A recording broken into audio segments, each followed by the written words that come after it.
Hi guys, welcome to In 5 Minutes. Today we are doing inter-process communication. The question is how inter-process communication would be provided. Let's first understand what you mean by inter-process communication. Well, traditionally speaking, we have two processes, let's say process X and process Y. They may be residing on different machines.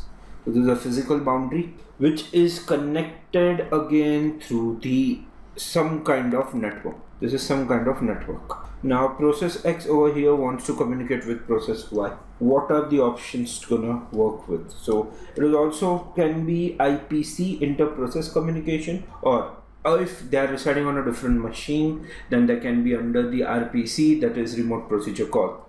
Let's try to understand what I'm saying in a different way.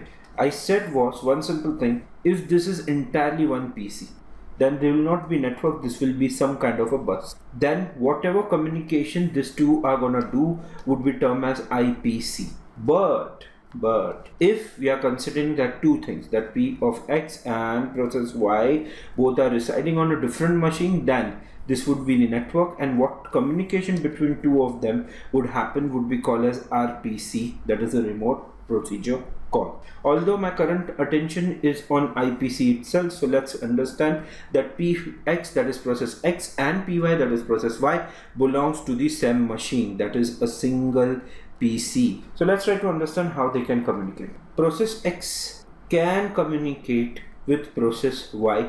Maybe here I am concentrating one machine only. First option which we will be taking, or first option which we have, is shared memory. In this concept, both of the processes would handle and use a single memory. So the communication will be fairly simple. P of X would write to some memory location, from where P of Y would read. So we have option. Similarly, if Py wants to say something, it would write, and hopefully this time P of X will read, allowing them to communicate with each other. Shared memory has a great limitation on number of processes which can take part into it, and it's a serious synchronization issue. So we also have a second approach called as message passing. In modern operating system, this is greatly used. In message passing, as us human communicate, it will send message M to process Y, and maybe as a reply to it, process Y will reply with MACK, that is acknowledgement, or some answer. It's fairly simple, can communicate easily, but there is some part of load over the system because two are communicating with each other. Third way, or rather other ways which we are talking, these are first two are the major ones. Other options are file. That means P of X will write to some file which is read by P of process Y. But it's much similar to as we used to pass chits when we were kids, or many might be doing an exam. Don't do that, that's not a good practice, but still. So you create a file, write something onto it, send it across, the person reads it, replies with some info to it, and it comes back to you. So that's a very simple and a direct method. The fourth option, if you don't want to use pipe, the fourth option is pipe.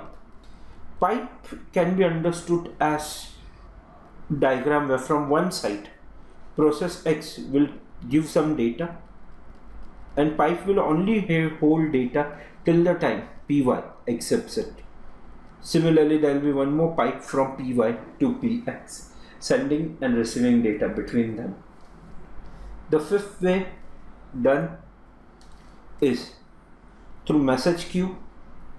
Many of us would have a question that why pipe and then what is message queue? Both are supposed to be the same stuff. There's a slight difference. In queue, you will be having multiple messages going from one side. Another thing is it will provide buffering. So it provides buffer which allows us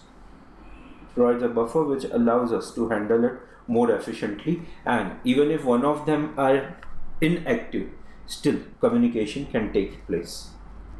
Sixth and most weird to understand is semaphore. Now we most of the time don't understand how come semaphore can be used to share a data. Semaphore can be used even for inter-process communication. How? It's very simple.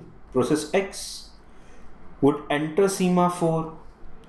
There will be another variable, let's call it M, in which it will set some value as 110. This is just an example, and then exit. On the other hand, the another process which wants to be part of it, let's say process Y, would enter semaphore, or rather would activate semaphore, read the data, and then exit. People who are aware with Orkut initially, if you remember, we used to scrap on wall, which was much similar to the same concept. So this is inter-process communication and its 6 type. Thanks for watching this video. See you soon.